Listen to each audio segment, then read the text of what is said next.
Hello, my name is Jeremy.Orlando, and we're going to take a walk through the 3340 FWFLS Sprinter by Keystone. Okay, let's take a look around this front living unit.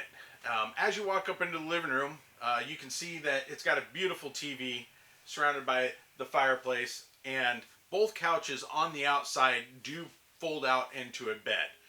Allows for that additional sleeping with the rear bedroom in this unit. This is a nice unit for being used. It really does have a ton of storage throughout the unit. If you start in the kitchen, being able to look over the counter into the living room is a nice added benefit with a huge garden sink. And then as you walk down the hallway, it's got cabinets all the way down for storage. Followed into the bedroom, the full rest of the wall is all about storage.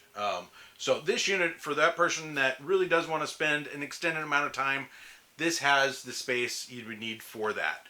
So for a front living unit, it is beautiful. It has a great dinette with 3 bar stools in front of it, which is great for those nights playing cards. Thank you for looking around this. My name is Jeremy.Orlando. If you have any other questions on this unit or maybe other used or new units we may have on the lot, come see me, Jeremy.Orlando, or call me at 541-914-3693.